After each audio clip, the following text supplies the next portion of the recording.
Yaoundé, une nuit de mai 2017.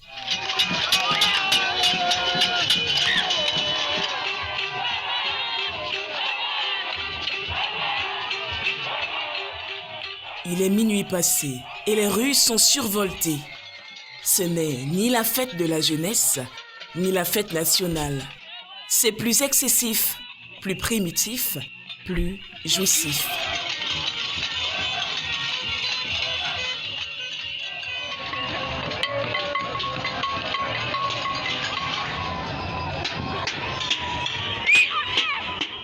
L'exaltation d'un peuple, sévré de trophées depuis 15 ans.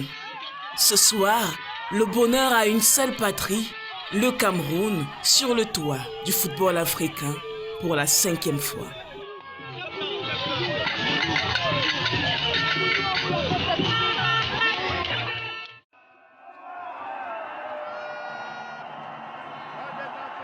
La 5e étoile était particulière pour le pays des lions indomptables. De la 31e édition de la Coupe d'Afrique des Nations, Total. Le nouveau champion est censé recevoir la prochaine édition. Le trophée rentre dans une maison en chantier. Routes, hôpitaux, stades, hôtels, germent de terre pour que le séjour de l'Afrique au Cameroun soit à la hauteur de sa réputation. Malgré le changement de date, le Cameroun garde le regard vissé sur la balle de sa canne. 2021 est vite arrivé. Mola, la mascotte de cette 33e édition, trépigne d'impatience. Sa tanière brille de nouveaux joyaux, des trésors de classe mondiale, uniques sur le continent.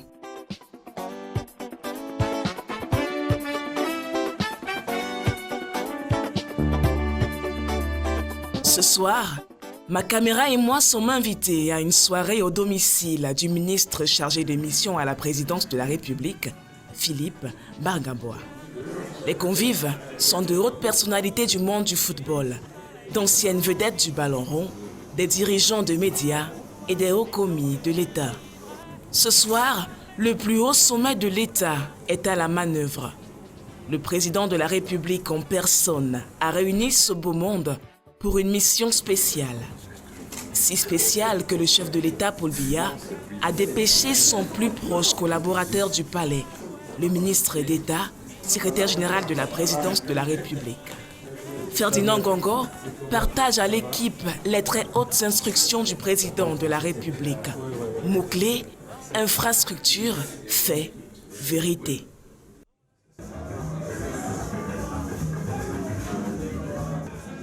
La visite d'information sur les sites de la CAN est conçue comme une odyssée de la vérité sur l'état de préparation du Cameroun. Pour la première fois, des professionnels du ballon rond mènent l'offensive. Il m'a dit, si le Cameroun a besoin de moi, je lui dois tout et je donnerai tout au Cameroun, sans le Ils ont assez de compétition dans les jambes pour jauger les efforts du pays. Ils ont surtout le vert ou jaune floqué sur le cœur. Pour cette mission, le 11 entrant du président de la République réunit plusieurs générations d'émotions. Il y a les vétérans des années 80-90, comme Bell, Arantes, Ekeke, Dipakem et Mila. Il y a surtout la promotion 2000, artisane des 2 étoiles successives de 2000 et 2002. Et puis il y a elle, la seule joueuse de la tournée, Gaëlle Nganamouit, et son auréole de ballon d'or africain de football féminin. Charles Doku, présidente de la Commission nationale de football féminin. Le chef de l'État aligne aussi des observateurs indépendants, comme Philippe Doucet, le célèbre analyste sportif. Dites ce que vous verrez, parce que vous verrez des choses merveilleuses. Dites-les avec les mots qui sont les vôtres, avec la connaissance qui est la vôtre, avec le savoir-dire, le savoir-faire qui est le vôtre, pour que les Camerounais soient heureux. Tous ceux qui sont là ont appris à tout donner pour le pays. Et pour preuve, il y a une chanson qu'ils connaissent tous. Frères Camerounais, nous allons jouer, nous allons jouer, nous allons jouer au nom du Cameroun. Ça, c'était précisément quand le match était dû.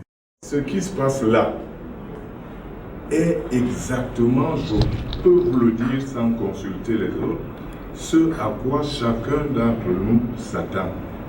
C'est-à-dire continuer à rendre service à son pays. Que tous les enfants du Nord au Sud, de l'Est à l'Ouest soient tout amour. L'hymne national, coup d'envoi sonore de 10 jours de tournée pour palper et témoigner de la qualité des sites de cette 33e Coupe d'Afrique des Nations Total Énergie Cameroun 2021.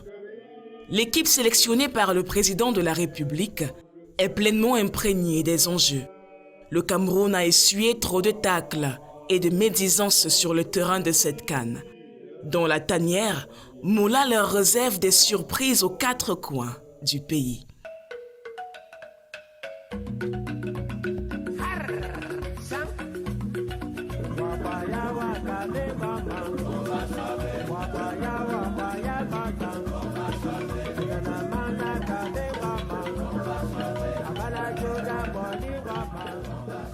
Pour renforcer l'accord de crédibilité de cette mission vérité, le président Paul Biya a même convié des anciens adversaires du Cameroun.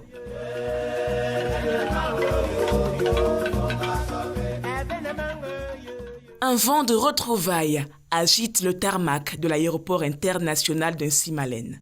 2 nouveaux joueurs ont rejoint la sélection du chef de l'État. Ce sont des fauves d'une autre jungle, des lions de la Teranga.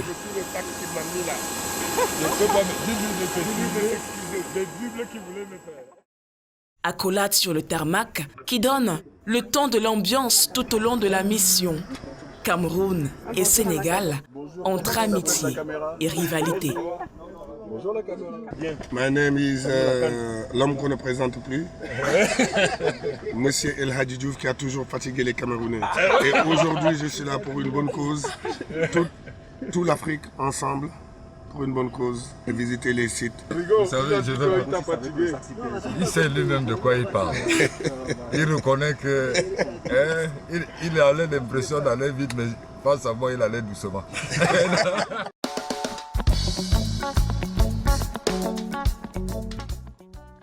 Le vol spécial de Camerco mène la délégation vers son escale inaugurale.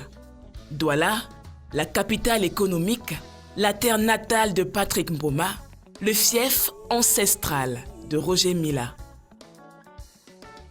Ma ville natale, donc c'est déjà beaucoup. Outre le fait d'être la capitale académique, c'est le siège du 2e plus grand stade dans sa capacité au Cameroun.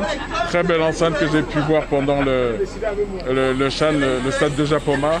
Et Douala, c'est le Ndolé, les Miondo et le Caïman. Moi, je connaissais déjà, mais Douala, c'est une ville qui a une âme qui vibre. Donc, chaque fois qu'on vient, on a l'impression qu'on y est pour la première fois. La délégation conduite par le ministre d'État, secrétaire général de la présidence de la République, se met au boulot dès l'aéroport international de Douala. Toutes les portes aériennes du Cameroun devront voler à la hauteur de l'événement.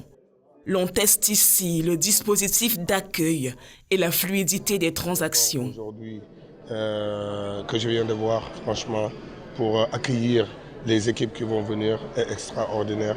Et je crois qu'aujourd'hui, on a donné le ton et la Coupe d'Afrique va être magnifique. Parce que les gens croient que c'est tout le temps les terrains, les pelouses, mais les infrastructures aussi sont importantes, que ce soit l'aéroport, les routes. Et je crois que depuis que je suis là, franchement, rien à dire. Et ça tombe bien, le tour des gîtes de la CAN est au menu et tous rivalisent de confort et de luxe.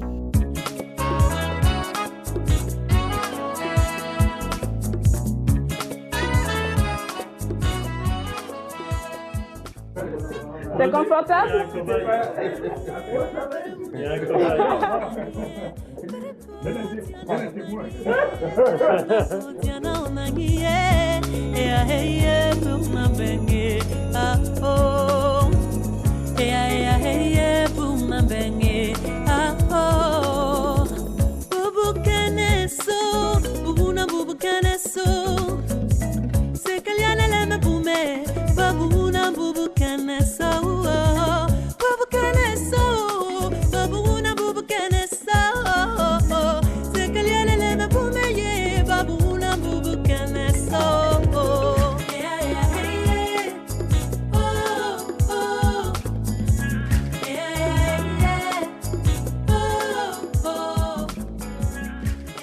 C'est vrai que j'ai joué à l'équipe nationale et on a dormi dans de grands hôtels en Afrique. Mais je vous dis que des hôtels qu'on a visités tout à l'heure là, c'est l'un des meilleurs hôtels qu'on a vu ça en Afrique. Une fierté en tant que Camerounais d'avoir ce type d'installation chez nous au Cameroun. Et on sait qu'on va accueillir le monde ici. Et nous qui avons l'habitude de voyager et qui connaissons beaucoup du monde à l'étranger, on est enfin contents. Ce qu'on a vu jusque-là est tout simplement incroyable parce que je pense qu'en tant que joueur, en tant qu'encadreur, en tant que dirigeant, je serai forcément satisfait de ce que j'ai vu. Les hôtels se sont mis en cadre pour pouvoir accueillir les équipes, les hôtels sont prêts. Les hôtels que nous avons visités ont pensé quasiment à tout, au confort des joueurs, au confort des encadreurs et au côté administratif des choses. Donc je pense qu'il va même falloir que les encadrements techniques veillent à ce que les joueurs ne se croient pas en vacances. Franchement, je dis que la Coupe d'Afrique est lancée. Je tenais à remercier et à continuer à encourager le gouvernement parce que ce qu'on a vu aujourd'hui, c'est des hôtels de haut niveau. Et je crois que les gens qui me disaient que les hôtels, les routes et tout ça, aujourd'hui, il n'y a qu'une seule chose qu'on a hâte de voir, que le ballon commence à circuler, que la Coupe d'Afrique commence. Douala a plus d'une merveille dans son escarcelle. La ville sera le toit de la poule D pendant la phase de poule de la compétition. Le standing des infrastructures sportives a de quoi combler l'Algérie, la Sierra Leone, la Guinée équatoriale et la Côte d'Ivoire. Le chef de l'État, Paul Biya, a tout calibré au standard international, aussi bien les stades de compétition que ceux d'entraînement.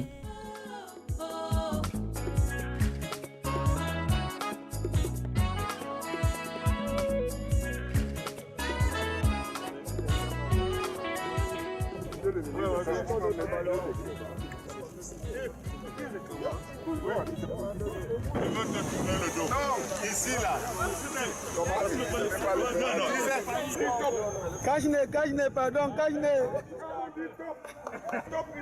Oui, voilà.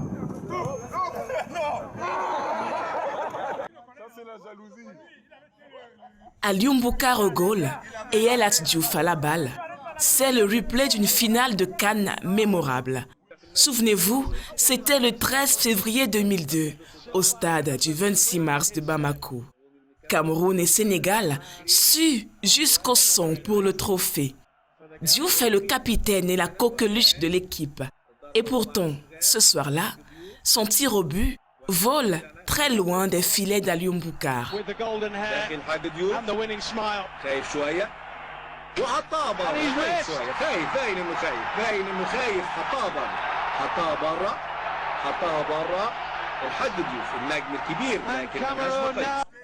Vingt ans plus tard, tentative ratée de revanche sur le gazon naturel du stade Mbappé-Lépée, dans une ambiance bon enfant.